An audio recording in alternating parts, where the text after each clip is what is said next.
I have yet to give a speech or have a meeting where somebody doesn't ask me the millennial question. What's the millennial question? Apparently, millennials as a generation, which is a group of people who were born approximately 1984 and after, are tough to manage. And they're accused of being entitled and narcissistic, self-interested, unfocused, lazy. But entitled is the big one. And because they confound leadership so much, what's happening is leaders are asking the millennials, what do you want? And millennials are saying, we want to work in a place with purpose, love that. We want to make an impact, whatever that means. We want free food and beanbags. And so somebody articulates some sort of purpose, there's lots of free food, and there's beanbags, and yet for some reason, they're still not happy. And that's because they're missing, there's a missing piece. What I've learned is that I can break it down into 4 pieces, right? There are four things, 4 characteristics. One is parenting, the other one is technology, the third is impatience, and the fourth is environment. The generation that we call the millennials, too many of them grew up subject to, not my words, failed parenting strategies, where, for example, they were told that they were special all the time. They were told that they could have anything they wanted just because they wanted it. They were told, some of them got into honors classes not because they deserved it, but because the parents complained. And some of them got A's not because they earned them, but because the teachers didn't want to deal with the parents. Some kids got participation medals. Got a medal for coming in last, right? Which the science we know is pretty clear, which is it devalues the medal and the reward for those who actually work hard, and it actually makes the person who comes in last feel embarrassed because they know they didn't deserve it, so it actually makes them feel worse, right? So you take this group of people, they graduate school and they get a job, and they're thrust into the real world, and in an instant they find out they're not special, their moms can't get them a promotion, that you get nothing for coming in last, and by the way, you can't just have it because you want it, right? And in an instant, their entire self-image is shattered. And so you have an entire generation that's growing up with lower self-esteem than previous generations. The other problem, to compound it, is we're growing up in a Facebook, Instagram world. In other words, we're good at putting filters on things. We're good at showing people that life is amazing even though I'm depressed, right? And so everybody sounds tough, and everybody sounds like they got it all figured out. And the reality is there's very little toughness in most people don't have it figured out. And so when the more senior people say, what should we do? They sound like, this is what you got to do. And they have no clue. Right? So you have an entire generation growing up with lower self-esteem than previous generations, right? Through no fault of their own. Through no fault of their own, right? They were dealt a bad hand, right? Now let's add in technology. We know that engagement with social media and our cell phones releases a chemical called dopamine. That's why when you get a text, it feels good. Right? So, we've all had it when you're feeling a little bit down or feeling a bit lonely. And so you send out 10 texts to 10 friends, hi, hi, hi, hi, hi. Because it feels good when you get a response, right? Right? It's why we count the likes. It's why we go back 10 times to see if my Instagram is growing slower, did I do something wrong? Do they not like me anymore, right? The trauma for young kids to be unfriended, right? Because we know when you get a hit of dopamine, which feels good. It's why we like it. It's why we keep going back to it. Dopamine is the exact same chemical that makes us feel good when we smoke, when we drink, and when we gamble. In other words, it's highly, highly addictive, right? We have age restrictions on smoking, gambling, and alcohol. And we have no age restrictions on social media and cell phones, which is the equivalent of opening up the liquor cabinet and saying to our teenagers, hey, by the way, this adolescence thing, if it gets you down. But that's basically what's happening. That's basically what's happening, right? That's basically what happened. You have an entire generation that has access to an addictive, numbing chemical called dopamine through social media and cell phones as they're going through the high stress of adolescence. Why is this important? Almost every alcoholic discovered alcohol when they were teenagers. When we're very, very young, the only approval we need is the approval of our parents. And as we go through adolescence, we make this transition where we now need the approval of our peers.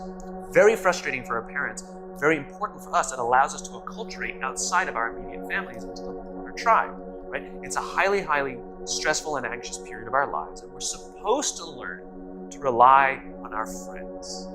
Some people, quite by accident, discover alcohol and numbing effects of dopamine to help them cope with the stresses and anxieties of adolescence.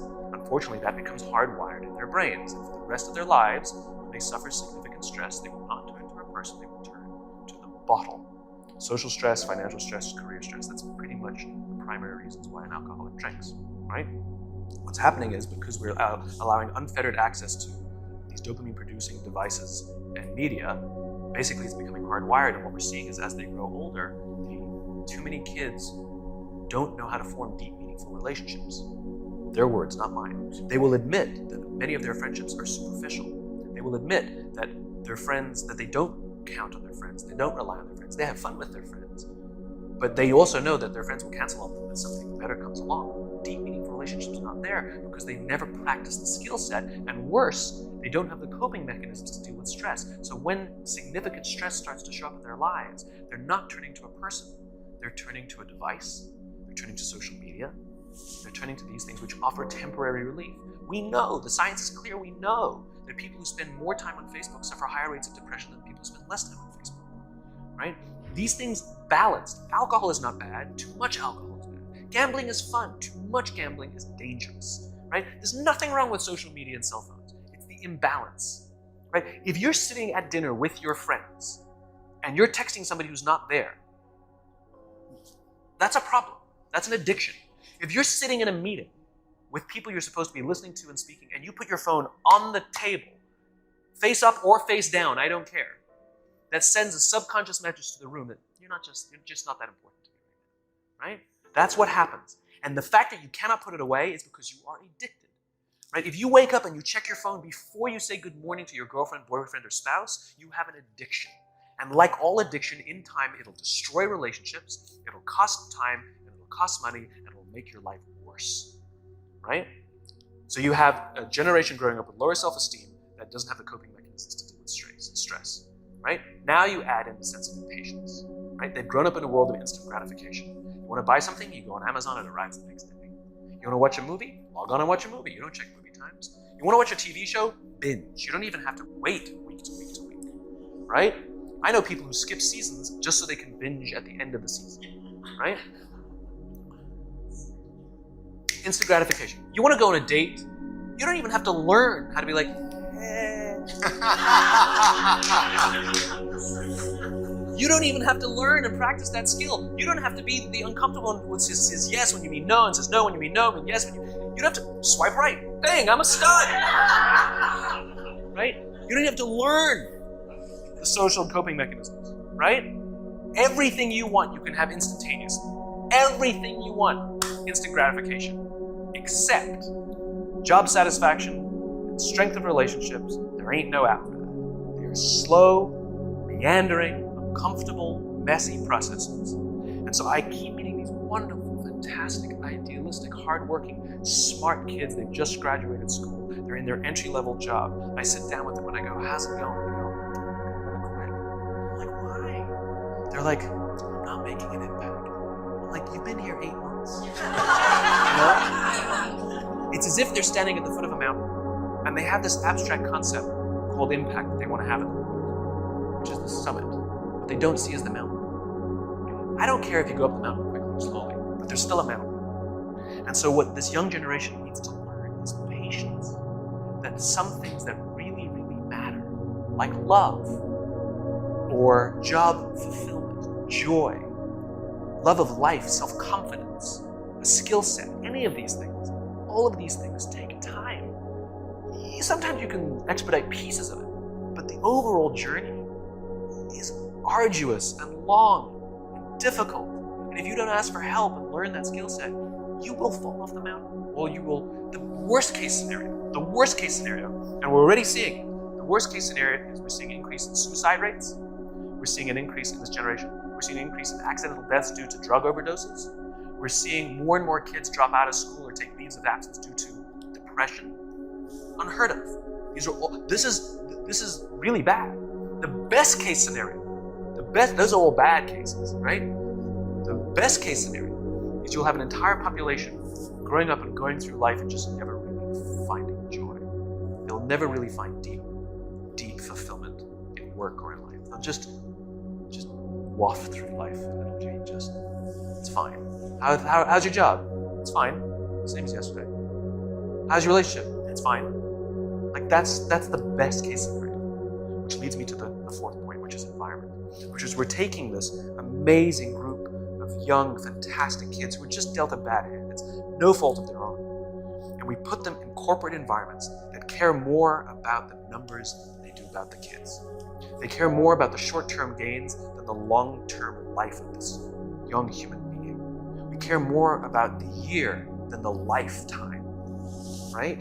And so we are putting them in corporate environments that aren't helping them build their confidence, that aren't helping them learn the skills of cooperation, that aren't helping them overcome the challenges of a digital world and finding more balance, that isn't helping them overcome the need to have instant gratification and teach them the joys and impact, the fulfillment you get from working hard on something for a long time that cannot be done in a month or even in a year. And so we're thrusting to them in corporate environments, and the worst part about it is they think it's them. They blame themselves. They think it's them who can't deal. And so it makes it all worse. It's not. I'm here to tell them it's not them. It's the corporations, it's the corporate environments, it's the total lack of good leadership in our world today that is making them feel the way they do. They were dealt a bad hand, and I hate to say it, but it's the company's responsibility. It sucks to be you, like we have no choice, right? This is what we got, and I wish that society and their parents did a better job. They didn't. So we're getting them in our companies, and we now have to pick up the slack. We have to work extra hard to figure out the ways that we build their confidence. We have to work extra hard to find ways to teach them social skills that they're missing out on. There should be no cell phones in conference rooms. None. Zero. And I don't mean the kind of like sitting outside waiting to text. I mean like when you're sitting and waiting for a meeting to start, this is what we all do. We all sit here and wait for the meeting to start. Meeting starting? Okay. We start the meeting. No, that's not how relationships are formed. Remember we talked about it's the little things? Relationships are formed this way. We're waiting for a meeting to start and we go, how's your dad? I heard he was in the hospital. Oh, he's really good. Thanks for asking. He's actually at home now. Oh, I'm really glad. It was really amazing. I know, it was really scary. That's how you form relationships. Hey, did you ever get that report done? Oh my God, no, I didn't. I'll help you out. Can I help you out with that? Really? That's how trust forms. Trust doesn't form in an event, in a day. Even bad times don't form trust immediately. It's the slow, steady consistency. And we have to create mechanisms where we allow for those little innocuous interactions to happen. But when we allow cell phones in conference rooms, we just, okay, have the meeting. And then my favorite is like when there's a cell phone there, you go like this, you go. It rings and you go, I'm not going to answer that. But Mr. Magnanimous, you know? When you're out for dinner with your friends, like I do this with my friends. When we're going out for dinner and we're leaving together, we'll leave our cell phones at home. Who are we calling? Maybe one of us will bring a phone in case we need to call an Uber or take a picture of our meal. That goes without saying, come on. I'm an idealist, but I'm not insane. You know? At a heathen. I mean, it looked really good. We'll take one phone. And so it's like an alcoholic. The reason you take the alcohol out of the house is because we cannot trust our willpower. We're just not strong enough. But when you remove the temptation, it actually makes it a lot easier. And so when you just say, don't check your phone, people literally will go like this. And somebody will go to the bathroom, and what's the first thing we do? Because I wouldn't want to look around the restaurant for a minute and a half, you know? But if you don't have the phone, you just kind of enjoy the world. And that's where ideas happen. The constant engagement is not where you have innovation and ideas. Ideas happen when our minds wander and we go, and you see something, I bet they could do that. That's called innovation, right? But we're taking away all those little moments, right? You should not, and none of us should charge our phones by our beds. We should be charging our phones in the living rooms, right? Remove the temptation. You wake up in the middle of the night because you can't sleep, you won't check your phone, which makes it worse. But if it's in the living room, it's relaxed, it's fine. But it's my alarm clock. Buy an alarm clock. They cost $8, right? I'll buy you an alarm, right? But the point is we now in industry, whether we like it or not, we don't get a choice. We now have a responsibility to make up the shortfall and to help this amazing, idealistic, fantastic generation build their confidence, learn patience, learn the social skills, find a better balance between life and technology. Because, quite frankly, it's the right thing to do.